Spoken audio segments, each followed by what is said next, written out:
You've heard in the opening remarks by Dr. Shafi of the challenges we face as a community, and you've heard an overview of what the MCB has been doing. So what I'm going to do is I'm going to spend the next few moments briefly outlining our work in the last few months and the challenges ahead. But before I do, let me recap what the MCB is all about and what it stands for. The Muslim Council of Britain is an independent, non-profit, non-government, democratic institution. It was established in 1997 by the community and for the community. From all walks of life and from the different traditions of Islam, Muslims came together to establish this common platform. With our rich diversity, we wanted to give British Muslims one voice, to find common cause, to speak up for our shared interests. Our vision is to empower the Muslim community, to contribute towards achieving a cohesive, just, and successful British society. To fight for fairness, not favours, and to highlight the good work of our community. That aim is more relevant today than it ever has been before.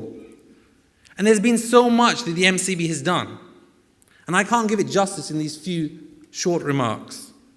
Whether it's capacity building at mosques, whether it's encouraging greater unity between other traditions of Islam, whether it's encouraging Muslims to vote, the MCB's work is varied and we hope enduring.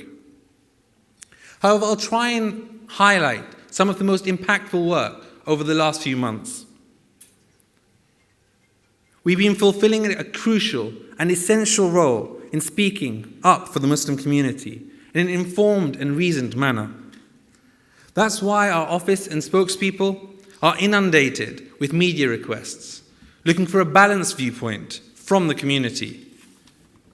With clear guidance from our grassroots, the MCB spoke out firmly and clearly against the atrocities in Paris last January. And we held an interfaith solidarity summit to show the strength of unity between communities.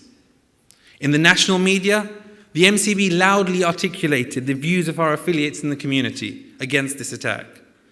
And whilst extremists and Islamophobes have dominated the airwaves, we've tried to ensure the mainstream voice gets through. With the help of dedicated volunteers, the MCB managed to facilitate a clear message from a diverse range of imams from all schools of thought, calling on Muslims to express our love for the Prophet through peaceful means. And over the year, the Muslim Council of Britain also spoke out strongly against many attacks against Muslims and mosques. And we believe Islamophobia needs serious attention from the government. And we're continuing to develop policy recommendations and will be lobbying accordingly. In all of this, we've presented an independent, broad-based understanding of our community. We refused any attempt to have our community seen through the lens of terror and security. And we've declared that we will never take any counter-terrorism government money. In January, we were the only national Muslim organization to respond to the government consultation on the Counter-Terrorism Act.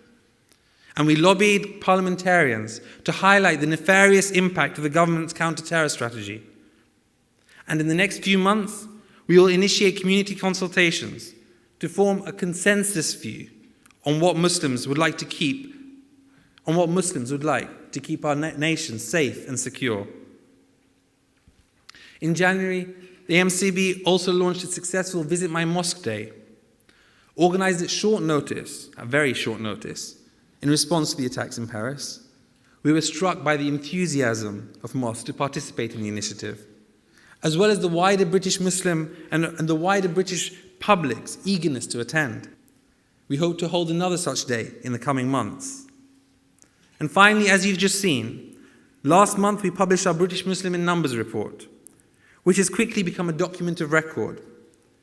It's an enduring reference that will be of service to all of us for years to come, not least in the coming weeks, as it's informed our policy recommendations that we've been highlighting as part of our campaign before the upcoming national general election. Brothers and sisters, ladies and gentlemen, From the moment it was established, the Muslim Council of Britain has worked hard to safeguard the long-term interests of British Muslims. Whether it's to safeguard the long-term, whether it's to have us recognized as a faith community in the census, or outlawing religious discrimination, the MCB's work has been guided by the long-term interests of our community. We shouldn't forget our campaign on halal food, which I hope you'll be enjoying not too long. But we don't talk our community down. We celebrate it. We look for good amongst British Muslims. We aim to give our community a broad-based, independent voice, not one sullied by government patronage or by narrow sectarian interests. We rely on the low fees paid by our affiliates and the generous support of our community. But the tasks we carry out are numerous, and the expectations placed on us are vast. As a Muslim community, we are now the second largest faith community in Britain. We're also one of the youngest. As our community grows, so do our challenges. And we hope that you will agree that the role the Muslim Council of Britain plays in the service of the community is more relevant now than ever before. This is a clear need. You've seen our vision for the whole community and by the community. And you've seen our track record and our credibility. But our work can only be effective by the goodwill of the community.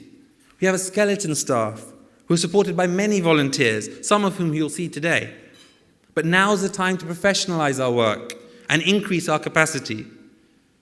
You can all help, either by becoming an affiliate if you're not already one, or by donating generously, either to help us with our general work or with specific campaigns, whether it is tackling Islamophobia, helping Muslims represent themselves better in the media, or through initiatives like Visit My Mosque Day, or through many other capacity-building initiatives.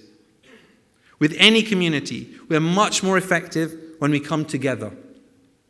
The future of British Muslims depends on our ability to sustain our institutions that are only here today because of the hard work and sacrifice of many.